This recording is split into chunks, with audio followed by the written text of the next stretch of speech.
Sir ಒಂದೇ ನಿಮಿಷ. ಹೇಳಿ. ಈಗ ಇದಕ್ಕೆ ಮುಂದುವರಿದ ಭಾಗವಾಗಿ ಕಳೆದ ಸರಿ ನಾನು ಒಬ್ಬ ಅಡ್ವೊಕೇಟ್ ಈ ಥರ ಎಲ್ಲ ಮಾಡ್ತಾವ್ರೆ ಅಂತೇಳಿ ನಾನು ಅಸೆಂಬ್ಲಿಯಲ್ಲಿ ಮಾತಾಡಿದೆ ಅಧ್ಯಕ್ಷರೇ, ಜಗದೀಶ್ ಅಂತೇಳಿ. ಅವನು ಅದ್ರ ಬಗ್ಗೆ ನಾನಿಲ್ಲಿ ಮಾತಾಡಿರೋದು ನನ್ನ ಹಕ್ಕು,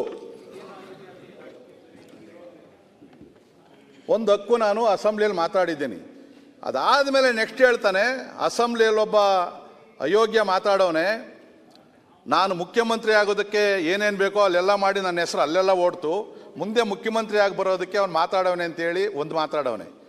ಧರ್ಮಸ್ಥಳಕ್ಕೆ ನಾವು ಹೋಗಿ ಬಂದ್ವಿ ಅಧ್ಯಕ್ಷರೇ, ಯಾವುದೋ ನಾವು ಪಕ್ಷದ ಜೈಕಾರ ಹಾಕಿಲ್ಲ, ಪಕ್ಷದ ಪರವಾಗಿಲ್ಲ, ನಾವೆಲ್ಲ ಕೂಡ ಭಕ್ತರಾಗಿ ಹೋಗಿ ಬಂದಿದ್ದೀವಿ, ತಾವು ಹೋಗ್ತೀರಿ, ನಮ್ಮದೇನು ಅದರಲ್ಲಿ ಯಾವತ್ತೂ ನಾವು ಅದರಲ್ಲಿ ರಾಜಕೀಯ ಮಾಡಿಲ್ಲ ಆ ಕಡೆ ಹೇಳ್ದಂಗೆ.